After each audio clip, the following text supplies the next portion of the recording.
Dear friends, welcome you all in my YouTube channel doctor Saroj Chhimpa agri classes. तो friends, आज हम देखेंगे bill cultivation.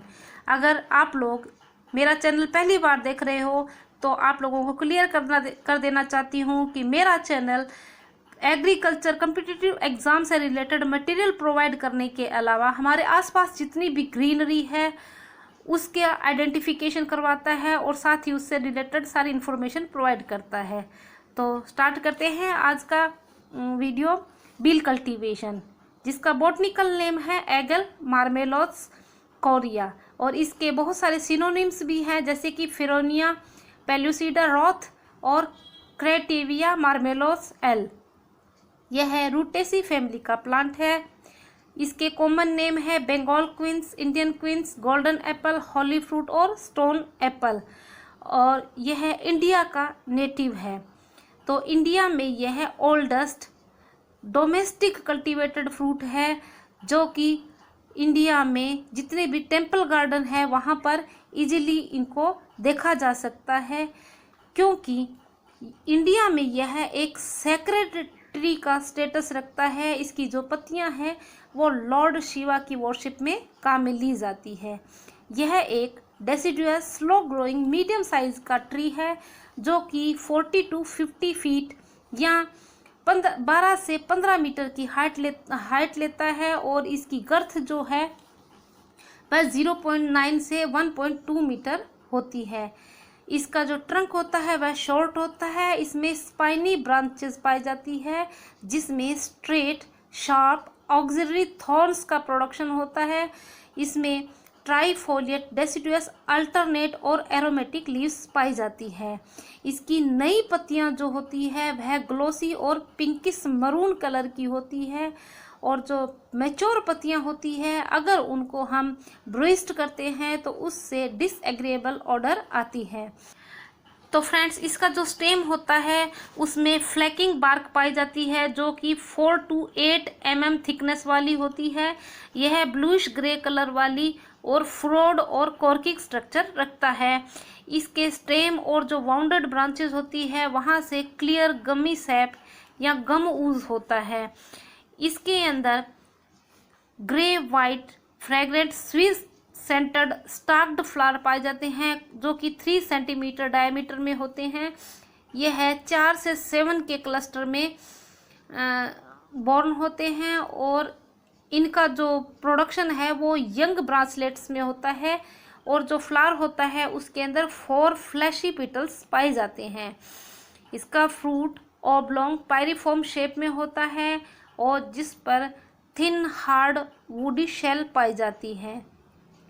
इसका फ्रूट जब तक राइप नहीं होता है ग्रे ग्रीन कलर का रहता है, और आफ्टर दैट यह येलोइश कलर का हो जाता है। इसमें एरोमेटिक पेल ऑरेंज स्वीट रेजनस एस्ट्रिजेंट पल्प पाया जाता है, और जो फ्रूट की क्वालिटी है वह इसमें पाए जाने वाले सीड सैक के साइज़ और वेट पर निर्भर करती है। जितना ज़्यादा बड़ा सीड सैक होगा, जितना हैवी होगा, उतना ही इसमें म्यूसिलेज का प्रोडक्शन होता है और उतना ही वह पूरा क्वालिटी का फ्रूट बनता है। इसके जो सीड्स होते हैं वह पल्प में एम्बेडेड रहते हैं और इनके ऊपर वूली हेयर्स पाए जाते हैं। अब आते हैं इसके कौन कौन से पार्ट यूज़ किए जाते हैं। तो फ्रेंड्स, बील के सभी पार्ट, प्लांट के सभी पार्ट जैसे कि फ्रूट, रूट, लीव्स सभी काम में ली जाती है। अब नेक्स्ट देखते हैं क्लाइमेट एंड सॉइल। तो जो बील का फ्रूट होता है वह सब ट्रॉपिकल स्पीसीज़ है, और इंडिया में इसे उन सभी जगह पर उगाया जा सकता है जहाँ पर अन्य फ्रूट क्रॉप्स को उगाना पॉसिबल नहीं हो। इसके लिए Sunny situation, warm humid climate suitable रहती है, और 35 से 50 डिग्री सेंटीग्रेड और रेनफॉल 174 से 200 सेंटीमीटर ज़रूरत पड़ती है। इसको समुद्र तल से 1200 मीटर की ऊंचाई तक इसको ग्रोन किया जा सकता है। इसे उन स्थानों पर नहीं उगाया जा सकता है जहां पर ड्राई सीजन नहीं आता है, जैसे कि सदर्न मलाया। जैसा कि मैंने बताया है कि यह एक हार्डी ट्री है, तो इसको सभी तरह की सॉइल में ग्रोन किया जा सकता है। यहाँ तक कि इसको 5 से लेकर 10 तक pH वाली सॉइल में ग्रोन किया जा सकता है। फिर भी इसकी उत्तम वृद्धि के लिए सैंडी लोम सॉइल जिसका pH 5 से 8 हो उपयुक्त मानी जाती है। यह सॉइल जिसके अंदर सोडिसिटी 30 ESP होती है या सैलिनिटी 9 EC होती है, वहाँ तक भी इसको ग्रोन किया जा सकता है। लेकिन यह वाटर लॉगिंग कंडीशन के लिए सेंसिटिव होता है, इसलिए जहाँ भी यह उगाया जाता है वह मृदाएं जलमग्न नहीं होनी चाहिए, वहाँ पर उत्तम जल निकास का प्रबंधन होना चाहिए। अब आते हैं इसकी वैरायटीज़ पर। तो इसकी कुछ वैरायटीज़ के नाम इस प्रकार है: मिर्ज़ापुरी, कागली, कागजी गोंदा, कागजी इटावा। इसके अलावा फैज़ाबाद से इसके कुछ सिलेक्शन लिए गए हैं जिनके नाम है KB11, KB1, धार रोड और अयोध्या। बील की अन्य वैरायटी है मिर्ज़ापुरी, दरोगाजी, ओझा, रामपुरी, अजमाती, खमारिया। तो फ्रेंड्स, आपने कई जगह वैरायटी में इसके नाम देखे होंगे, NB या CISH से शुरू होते हैं या पंत से शुरू होते हैं। तो ये कौन कौन से नाम हैं और क्यों इनका नाम इस तरह से पड़ा है? तो जितनी भी NB सीरीज वैरायटी होती है वह नरेंद्र बील वैरायटी होती है, जिनको कि Narendra Dev university of agriculture and technology Faizabad Uttar Pradesh से डेवलप किया गया है। तो यहाँ पर हम इनके कुछ एग्जाम्पल देखते हैं। इनके एग्जाम्पल है NB1, 2, NB5, NB6, NB9 और नेक्स्ट है NB7। NB7 जो वैरायटी है इसके फ्रूट का साइज़ बहुत बड़ा होता है। नेक्स्ट है NB16 और NB17, यह प्रोलिफिक बियरिंग वैरायटी है। अब आपने कुछ वैरायटीज़ के अंदर CISH नाम देखा है, तो जो CISH नेम है वह वैरायटी सेंट्रल इंस्टीट्यूट ऑफ सब ट्रॉपिकल हॉर्टिकल्चर लखनऊ उत्तर प्रदेश से डेवलप की गई है। तो यहाँ पर हम कुछ वैरायटीज़ के एग्जांपल देखेंगे। इसमें सबसे पहले आता है CISH B1, यह एक मिड सीजन वैरायटी है। दूसरी है CISH B2, यह एक ड्वार्फ वैरायटी है। और फिर है गोमायाशी। गोमायाशी जो वैरायटी है वह ड्वार्फ होती है, स्पाइनलेस होती है, यानी इसमें कांटे नहीं होते हैं, और प्रोलिफिक बियरर और अर्ली वैरायटी है। फिर नेक्स्ट वैरायटी है GB पंत यूनिवर्सिटी से डेवलप की गई वैरायटी। तो जितनी भी पंत सीरीज वाली वैरायटी है उनको Govind Vallabh Pant university of agriculture and technology Pantnagar Uttarakhand से डेवलप किया गया है। इनके एग्जाम्पल हम देखें तो इसमें आता है पंत अपर्णा, पंत शिवानी, पंत सुजाता, पंत उर्वशी। तो इनमें से जो पंत अपर्णा है वह एक ड्वार्फ थॉर्नलेस वैरायटी है और हैवी बियरर है, यानी पंत अपर्णा वैरायटी में बहुत ही कम कांटे होते हैं। फिर इसकी जो पंत शिवानी वैरायटी है वह एक अर्ली मिड सीजन वैरायटी है। अब आते हैं इसके प्रोपेगेशन पे। तो बील को सीड के द्वारा और वेजिटेटिवली दोनों ही तरह से प्रोपेगेट किया जा सकता है। तो नर्सरी में जितने भी प्लांट्स तैयार किए हुए मिलते हैं वह सीड से तैयार होते हैं और इनको आगे फिर फील्ड में ट्रांसप्लांट कर दिया जाता है। तो सीड शोइंग करने से पहले हमको क्या करना होता है, इसको सीड ट्रीटमेंट करना ज़रूरी होता है। इसके लिए बीजों को 12 से 14 घंटे तक पानी में सॉक्ड करके रखा जाता है और फिर उनको एयर ड्राइड करके शोइंग में काम में लिया जाता है। जो सीड्स होते हैं उनकी सोइंग जून जुलाई के महीने में पॉली बैग या प्रिपेयर्ड रेज्ड बेड में करते हैं और 2 से 3 वीक में सीड जर्मिनेट होकर ट्रांसप्लांटिंग के लिए रेडी हो जाते हैं। अब आते हैं इसके वेजिटेटिव प्रोपेगेशन से। तो सीड के द्वारा जो सीडलिंग हमको प्राप्त होती है वह size, form, texture of rind, quality, quantity of pulp, sugar percentage, number of seeds और बियरिंग हैबिट में मात्र पौधे से अलग होती है। तो इन सभी समस्याओं को दूर करने के लिए और सुपीरियर क्वालिटी का प्लांटिंग मटेरियल प्राप्त करने के लिए ही वेजिटेटिव प्रोपेगेशन किया जाता है। तो बील को रूट कटिंग, स्टेम कटिंग और पैच बडिंग के द्वारा प्रोपेगेट किया जा सकता है। रूट कटिंग और स्टेम कटिंग से प्रोपेगेट करने के लिए कटिंग्स को 4000 ppm IPA के सॉल्यूशन में क्विक डिप मेथड से ट्रीट करना ज़रूरी होता है। और इसी तरह अगर हम पैच बडिंग की बात करें तो पैच बडिंग जो है इसके अंदर मोस्ट सक्सेसफुल मेथड है प्रोपेगेशन का। इसके लिए हमको सीड्स को नर्सरी में लगाना पड़ता है ताकि रूट स्टॉक तैयार किया जा सके, और जब यह रूट स्टॉक 6 महीने का हो जाता है तब इसमें जून जुलाई के महीने में पैच बडिंग की जाती है। जो बडेड प्लांट होते हैं वह ड्वार्फ और प्रिकॉशियस बेयरिंग होते हैं। अब आते हैं इसके प्लांटिंग पर। तो बील का प्लांटेशन जो है उसके लिए क्लियर सैंडी और लोम सोइल की ज़रूरत पड़ती है। इसके लिए हमको पिट्स का क्या साइज़ रखना है, 90 × 90 × 90 सेंटीमीटर। और इसमें जो स्पेसिंग की बात कर रहे हैं तो स्पेसिंग अलग अलग प्लांट के लिए अलग अलग रखी जाती है। जैसे कि जो बडेड प्लांट होते हैं उनको 8 × 8 मीटर की दूरी पर लगाया जाता है, और जो सीडलिंग प्लांट्स होते हैं यानी जिनको बीज से हमने तैयार किया है, जो बीजू पौधे हैं, उनको 10 × 10 मीटर की स्पेसिंग पे लगाया जाता है। अब आते हैं पिट्स की फिलिंग, यानी जो हमें पौधे लगाने हैं उनको हम खड्डों को कैसे भरना है। इसके लिए हमको ब्लेंड ऑफ गार्डन सॉइल या टॉप सॉइल प्लस 10 से 15 किलोग्राम FYM प्लस 1 किलो नीम ऑयल केक और 50 ग्राम इसे BHC पाउडर को मिलाना है ताकि कोई भी फंगल डिजीज इसमें अटैक नहीं करे। अब आते हैं इसके प्लांटिंग टाइम। प्लांटिंग टाइम होता है इसका फरवरी, मार्च और जून जुलाई, यानी बिगनिंग ऑफ मानसून सीजन है इसकी प्लांटिंग के लिए बेस्ट माना जाता है। अब आते हैं इस बील के लिए फर्टिलाइजर और जो मैन्योर है उसको पर एकड़ में देखेंगे, यानी नाइट्रोजन 500 किलोग्राम पर एकड़, फास्फोरस 250 किलोग्राम पर एकड़ और पोटेशियम जो है वह 500 किलोग्राम पर एकड़ के हिसाब से देनी है। अब अगर हम यंग प्लांट के अंदर देखें, 1 ईयर ओल्ड प्लांट को 10 से 15 किलोग्राम FYM और 50, 25 और 50 ग्राम के रेशो से NPK प्रोवाइड किया जाता है।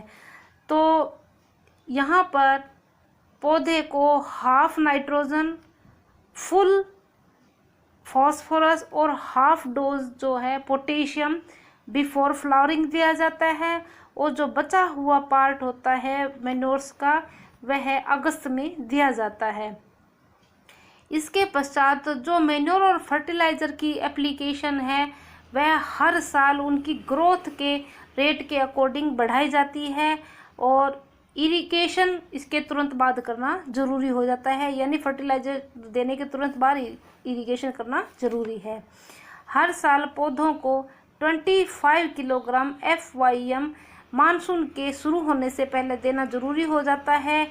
इससे फ्रूट का साइज़ और क्वालिटी दोनों ही इम्प्रूव होती है। इसके अलावा हम ऑर्गेनिक मैन्योर FYM के अलावा जैसे कि वर्मी कंपोस्ट, ग्रीन मैन्योर इत्यादि को भी प्रयोग में ले सकते हैं। फिर आते हैं इरिगेशन। तो प्लांटिंग करने के बाद प्लांट्स को पीरियोडिकली इरिगेट करना चाहिए। यह वीकली या फोर्टनाइटली हो सकता है, यानी सप्ताह में एक बार या उसको 15 दिन के अंतराल पर इसको इरिगेट किया जा सकता है। और जो बियरिंग ट्री होते हैं यानी जिनमें फलन लगा हुआ होता है उनको ड्राई समर में भी इरिगेशन की ज़रूरत नहीं पड़ती है, क्योंकि यह इस समय अपनी पत्तियां गिरा देते हैं, और जब पौधे में नई पत्तियां आती है तो उस समय इसको इरिगेट करना ज़रूरी हो जाता है। अब आते हैं इसमें ट्रेनिंग और प्रूनिंग। तो यंग प्लांट्स जो होते हैं उनको with the help of stake सहारा दिया जाता है, ट्रेंड किया जाता है, और पौधे को सेंट्रल लीडर मेथड से ही ट्रेंड किया जाता है। इसकी शाखाओं को ऑल डायरेक्शन में ग्रोन होने दिया जाता है।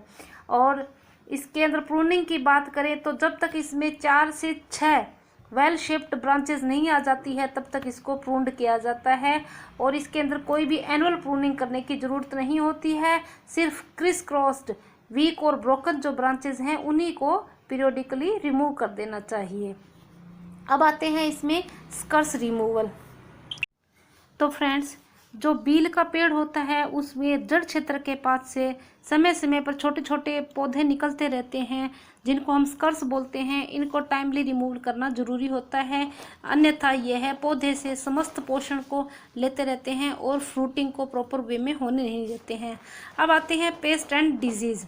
तो सबसे ज़्यादा इसमें लगने वाला पेस्ट कौन सा है? Leaf eating caterpillar. यह पौधा सिट्रस फैमिली होने के कारण इसके अंदर भी लीफ ईटिंग कैटरपिलर और सिट्रस जो है वह लगता है, और यह पौधे को पूरी तरह से डिफोलिएट कर देता है, यानी पौधे पर कोई भी पत्ती को नहीं रहने देता है। तो इसको कंट्रोल करने के लिए कॉन्टैक्ट इंसेक्टिसाइड का स्प्रे करना चाहिए।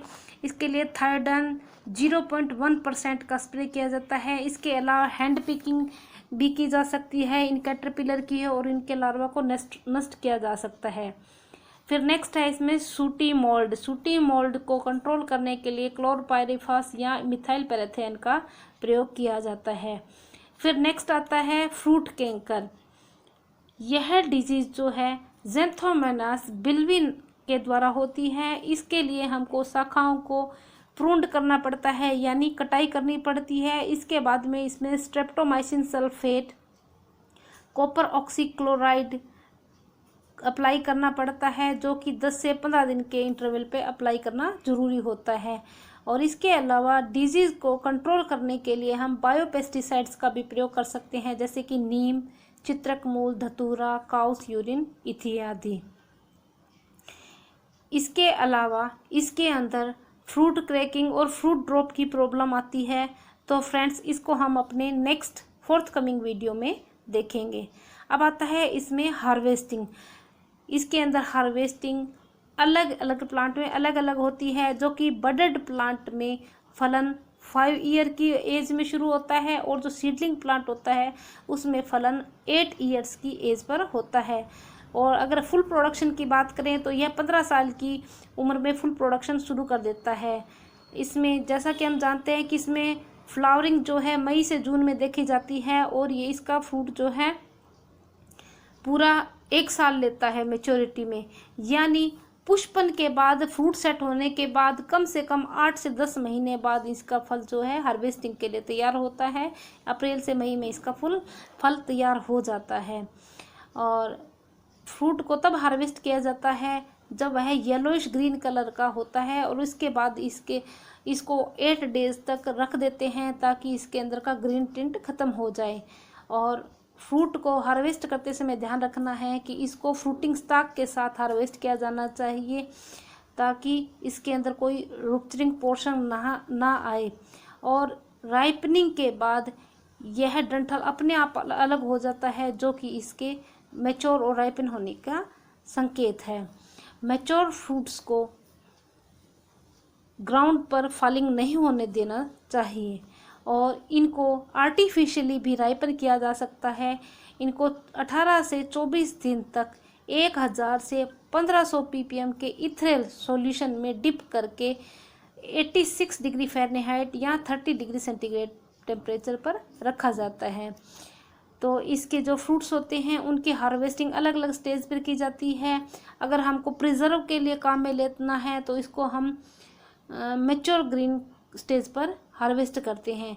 इसी तरह अगर हमें जूस, स्क्वैश, जैम, टॉफ़ी या पाउडर इत्यादि बनाना है तो इसके लिए हमको फुली राइपन बील को हार्वेस्ट करना पड़ता है। अब आते हैं इसके स्टोरेज पर। इसको कम से कम 15 दिन तक स्टोरेज किया जा सकता है। नॉर्मली जो हार्वेस्टेड बील होते हैं उनको 2 वीक तक 30 डिग्री सेंटीग्रेड टेम्परेचर पर या 90 डिग्री सेंटीग्रेड टेम्परेचर पर 4 मंथ तक हम स्टोर कर सकते हैं। अब आते हैं इसके अंदर यील्ड।